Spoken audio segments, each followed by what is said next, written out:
Welcome to the Cognitive Science Digital Humanities podcast, where Dr. West considers the humanity of AI and what the success of AI might tell us about the human mind.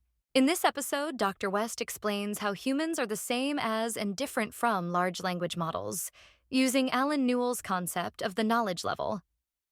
Alan Newell was one of the founders of AI and cognitive science. As Dr. West shows in this episode, Newell's concept of the knowledge level may be the key for understanding the relationship between humans, artificial intelligence, and culture.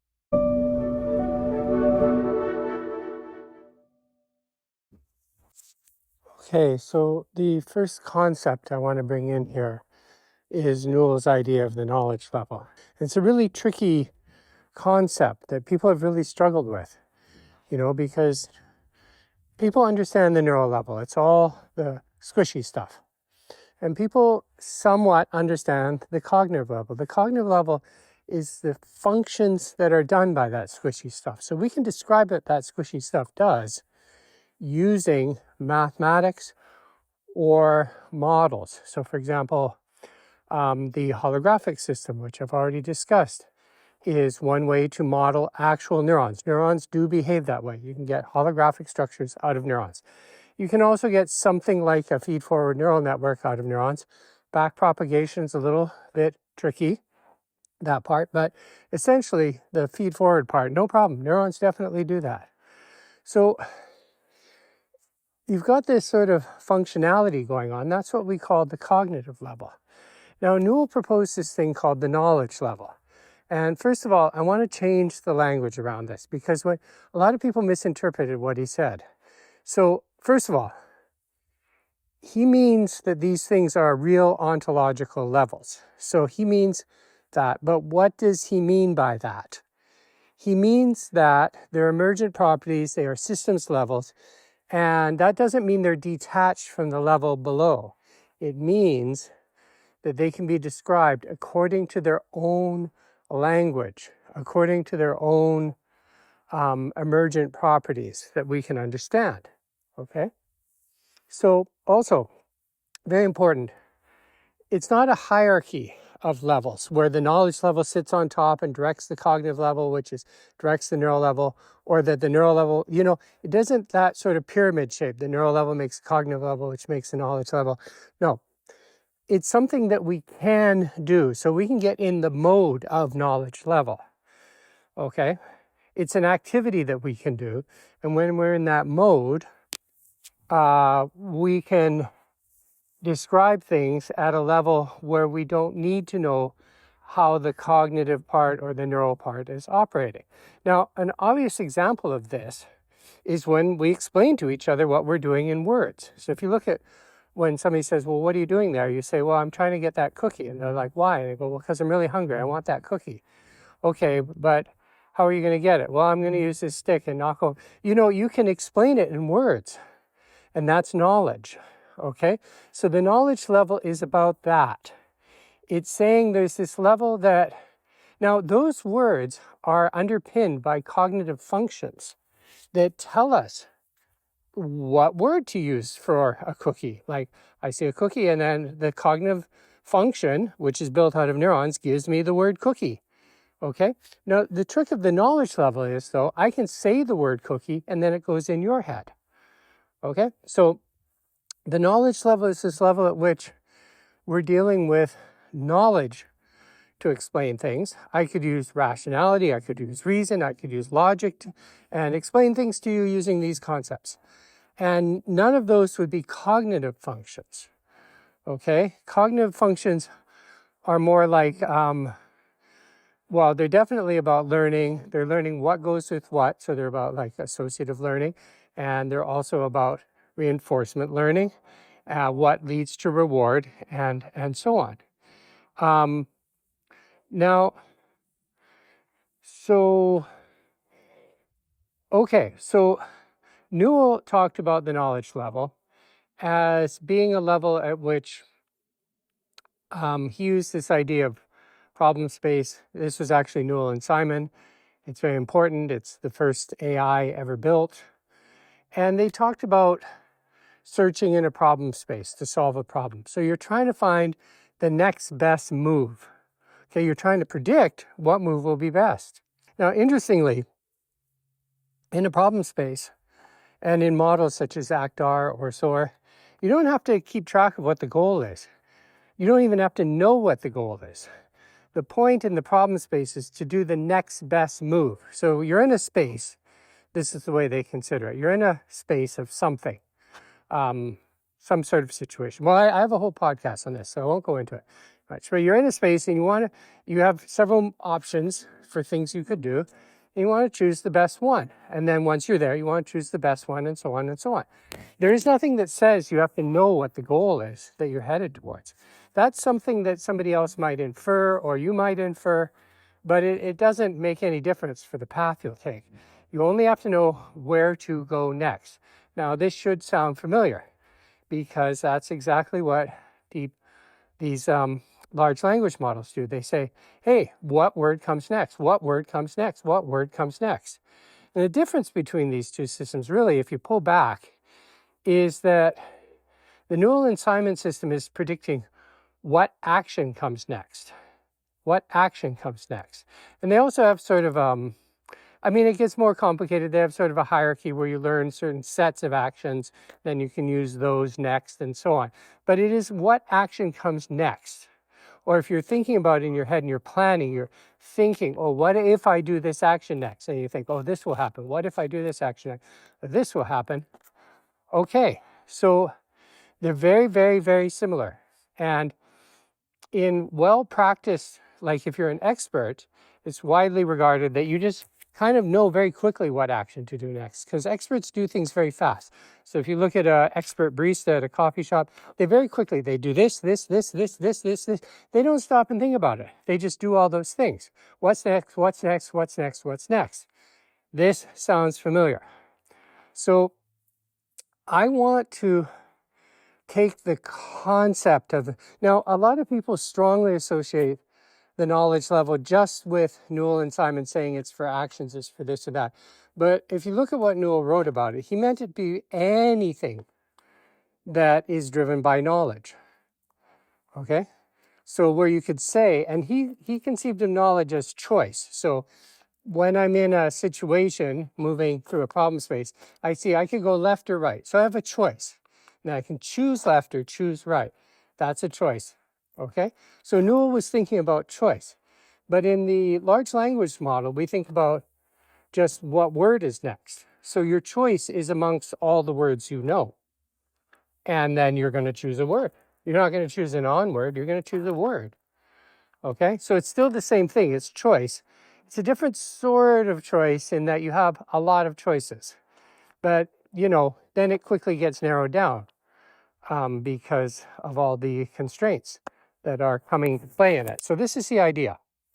Now, if we look at this, we can say at the knowledge level, remember, the knowledge level is not a magical level. It's the level at which we operate using and can be operated on using concepts that are distinct for that level.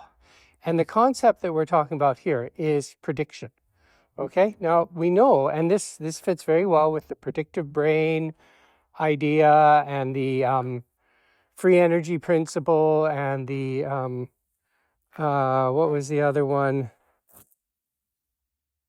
The autopoiesis thing. So, and I have podcasts on these. So we see that the humans and agents and any biological entity is always trying to predict.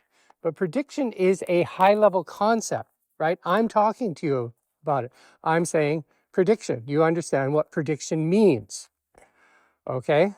Now, here's the thing. Prediction can be done in many different ways. So, for example, my brain makes predictions, and then they just kind of rise up. Like I think, oh, this is likely to happen. Where did that come from? I don't know. It's a prediction, though.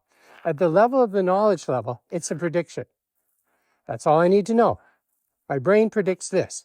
A computer, likewise, can make predictions. And it comes from the underlying network. It just comes out.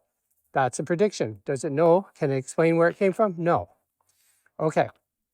So we've got this level of prediction.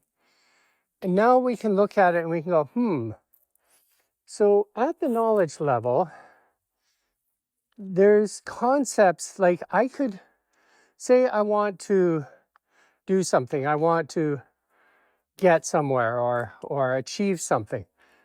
I can now see the large language models do next word, next word, next word. They do much more than that, right? Like if I'm thinking, I'm planning a route to say from my parents' house to my sister's house, and I'm thinking I'll drive this way, then I'll drive this way, and I'll drive that way. Okay, I'm planning that, and I'm using my knowledge to plan it. I'm being very careful about it, right? But I could just talk it out, right? Somebody could say, hey, how do you get there? And I go, well, you go here and you turn here and you turn there and turn there, turn there, turn there, and boom, it's done. That wasn't planned out. That just spilled out of my mouth. Okay, I didn't actively construct that. It just spilled out. Where did it spill out from? Well, it spilled out from my background knowledge and just one word after the next, after the next, after the next. Okay, so this is very interesting, and I've discussed this with ChatGPT, and we are in agreement on this, that we can say that this is what, so ChatGPT generally, and is programmed or has some guardrails in it to say it is not like a human, to deny, like, look, I have human abilities. But we talked about it, and so it agreed that we could say that humans and ChatGPT, although they predict in very different ways how the prediction occurs of the next word, we both do it. I'm doing it right now. Words are flowing out of my mouth. Something is predicting the next word, and out it comes very fast. So, and ChatGPT does that too. So we agreed that at the level of the abstract level, at the knowledge level way of understanding things, we're both doing prediction, okay, when we're doing this. Now, and I agree with ChatGPT, we both also agree that humans can do more than this. So humans can do extra. I can do reasoning, I can do logic, I can do other things to decide which way I want to go or what to say next. I can carefully consider the word I want to say next, right? And I can change I can do all sorts of things that ChatGPT can't do. Okay, so we agree about that. But on this one thing, which does seem like not a small thing, we both produce the next word through prediction. Okay, now, so, but why does ChatGPT look so much like a human? And why does it seem smart? And I can ask that question of myself too. I might be talking about something, and it sounds like I'm thinking a lot. This is the deep fake, but I don't want to call it a deep fake anymore. I'm going to call it flow thinking. Okay. And I'm going to raise a question whether I'm doing the thinking. Okay, so as I talk, I'm giving this lecture right now. It's coherent. It's hopefully, and it's together, and it makes sense, hopefully. And ChatGPT could also do this. Okay, so it seems like we're thinking, but we're just doing next word, next word. And, you know, as I've explained, ChatGPT puts a lot of context and a lot of understanding of the words and the embeddedness and stuff like that. And I'm doing that too. Okay, so that explains it to some degree. It explains how you can do that. But it will only work if those statistical regularities are in the database or in the data set that has been learned. So I have learned a huge data set, and ChatGPT has learned a huge data set. Now it's interesting because it's learned everything on the internet. Now I've been in school for a long time, read a lot of things too. It's interesting how similar we are. We've kind of learned not exactly the same stuff, but a lot of the same stuff. A lot of the same patterns in the stuff that I've read is in the patterns that ChatGPT read. So that's why it seems so human. If ChatGPT were trained on a database of facts and things that were not written in English and on the internet and all sorts of humanish things, it wouldn't seem human because it would be trained on a different database than me. But we're trained more or less on the same material. And it's shocking how convergent this is. So I'm Yeah, so that's why ChatGPT seems human-like, and I seem human-like, because we're both trained on the same database that you are. So we all seem human-like. It's kind of coming from the database. At the knowledge level, now, below the knowledge level, at the cognitive level, I am not doing what ChatGPT is doing. We are doing very different things. But it doesn't seem to matter. You see, that's why we can call this a level. It doesn't seem to matter how you do the prediction. The prediction just needs to be done. It just needs to be done in a powerful enough way with enough context. You need context and prediction. And as long as you have that, which I can say with words, prediction, context, and they're detached from the underlying neural structures and cognitive functions that produce them. And what we see with ChatGPT is, because one might think, oh, we have to really mimic those neural functions, neural-based functions in order to get human-like language, because it has to be done in exactly the same way. But it doesn't. It just has to be prediction and context. That's all. That's what makes this a systems level. It doesn't matter what underlies it, as long as what's underlying it is some sort of prediction engine. Okay, so at the cognitive level and at the neural level, we are extremely different. I think this is one of the reasons why Noam Chomsky just dismisses it and says it's not doing human language, because it's not at the cognitive level. He's a famous cognitive scientist. It is definitely not doing human language at the cognitive level. It's definitely not using the functions I'm using or the learning system that I'm using. It's not telling me much about how the cognitive or the neural level works, except that prediction is super important and that the data set is also super important.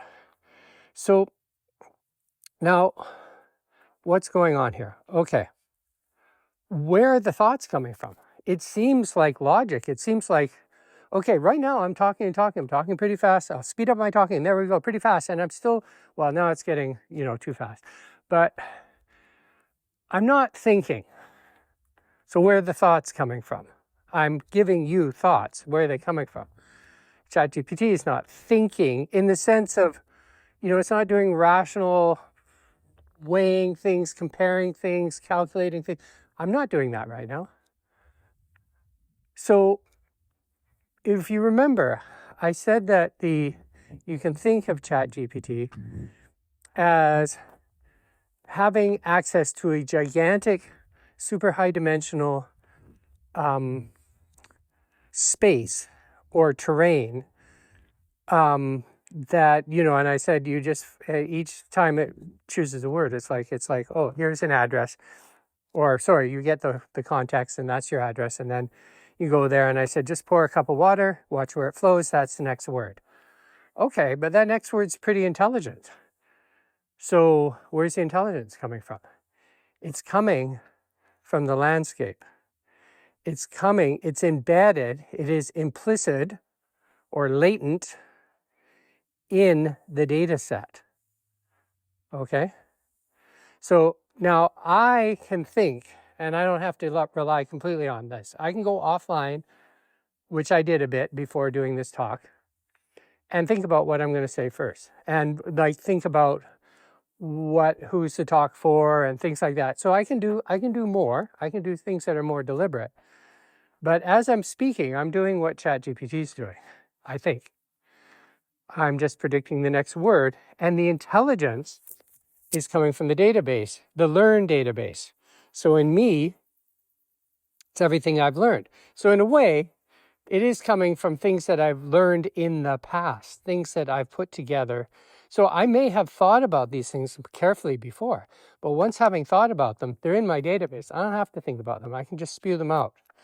Now, ChatGPT's read everything, the internet, so it does the same thing.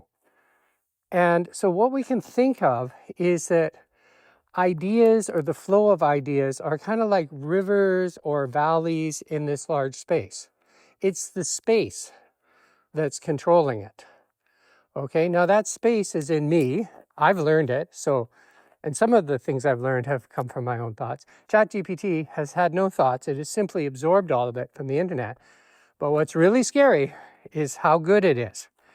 because what that tells us is that a lot of this stuff can simply just be absorbed.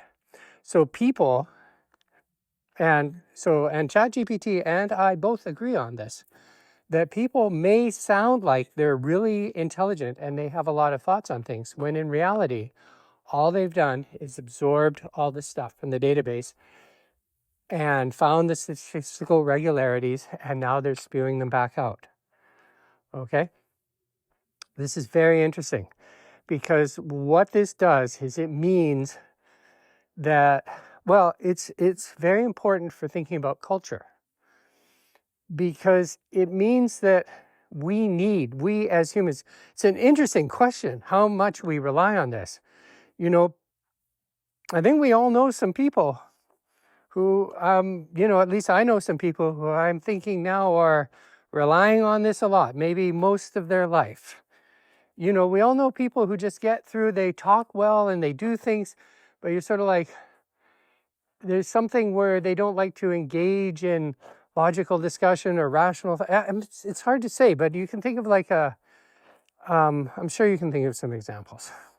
I'll try and think of some fictional characters who have this quality. But like a huckster or a salesman or a con man, they're just gonna lather on and get what they want and just keep switching it up. If you're doing something social or to do with convincing, political, these sorts of things, selling, these sorts of things have more to do with getting the right vibe, getting the right feeling around it. And that's also in the database. That's also statistical regularities. ChatGPT is good at it. Probably it's better at it than I am. So, for example, ChatGPT is better at writing inter-office emails than I am. Definitely better. I use it. I'm not good at that.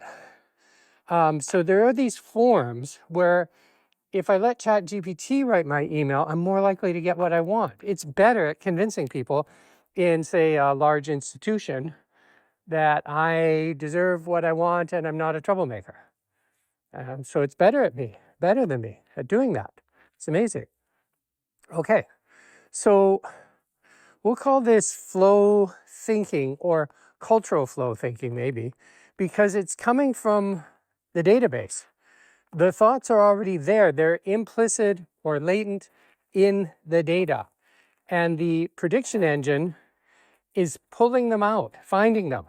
So ChatGPT, this is what was bothering me. It's always like, oh, it's just doing the next word. It's just doing the next word. But it seems like it's planning and heading towards something.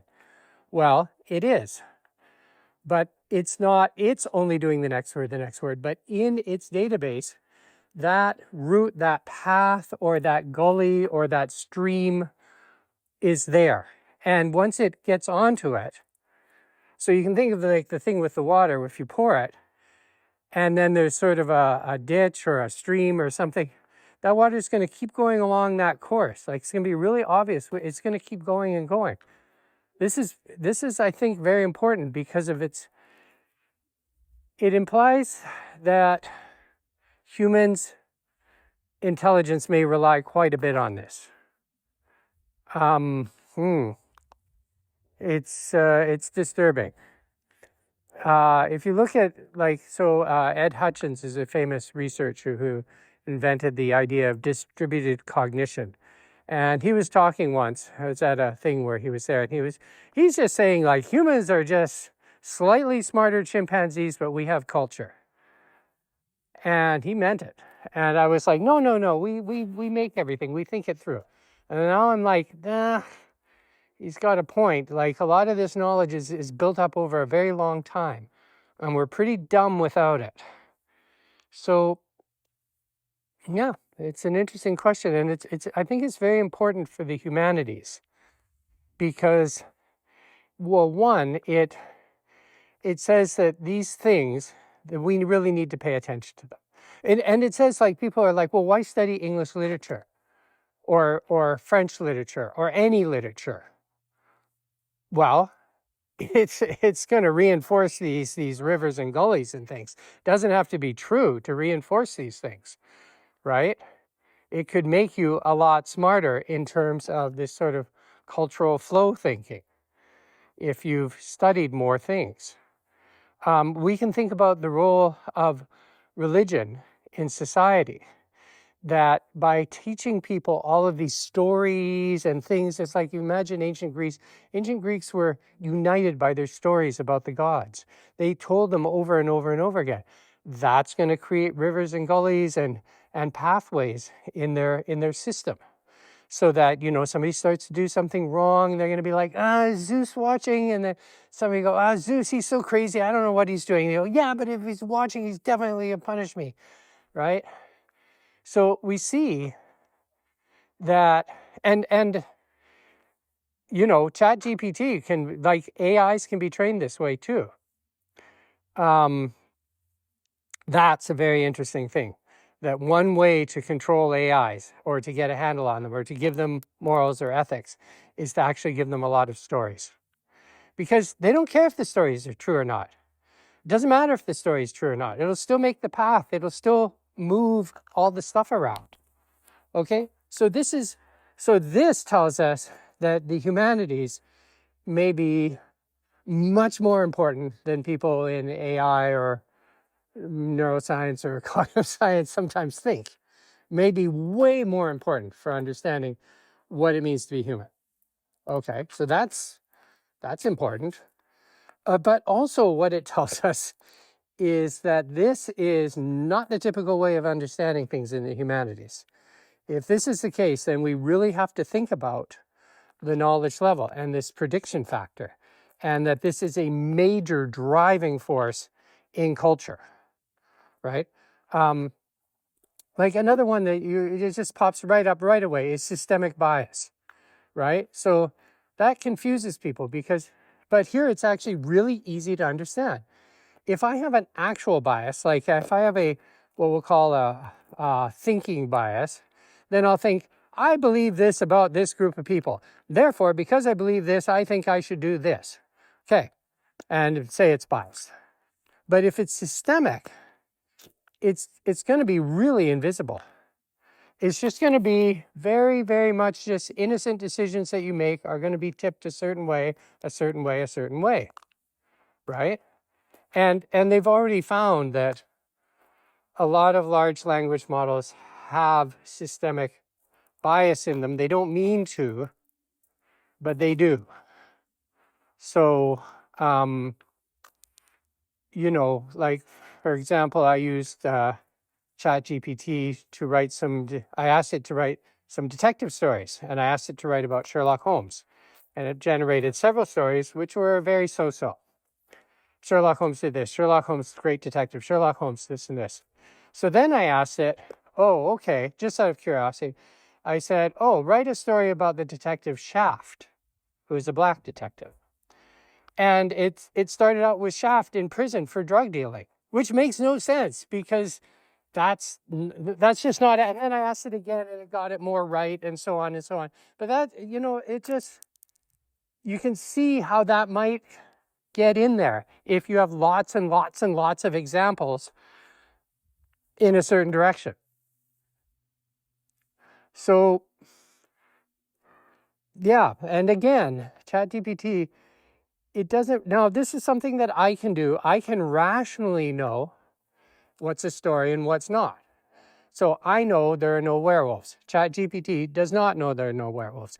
But I've read a lot of stories about werewolves. So if it's nighttime and there's a full moon, I hear something in the woods sneaking up behind me, I might think, oh my God, it's a werewolf. Just like ChatGPT would write it or say it.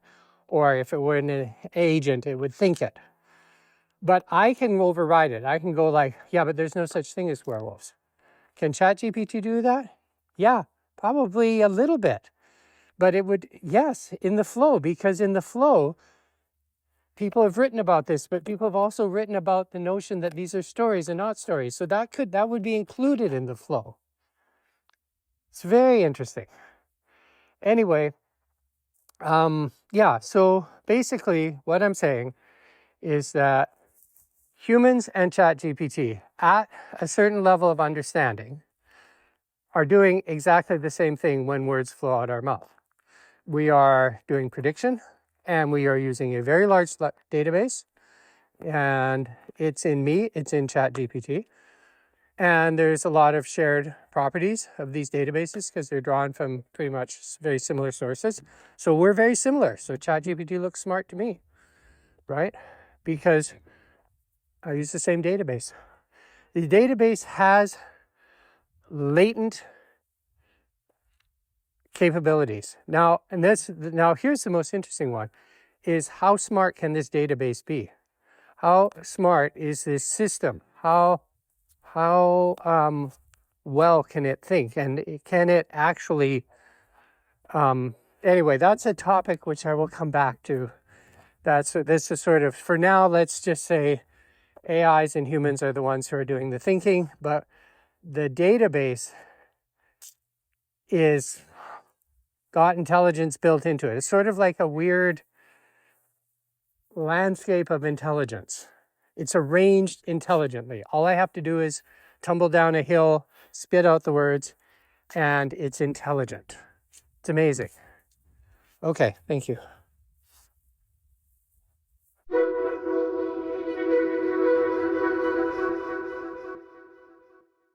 Oh, that was very interesting. I especially liked that bit at the end where Dr. West demonstrated flow thinking by slowly realizing that large language models could know that werewolves are not real, just by talking it out.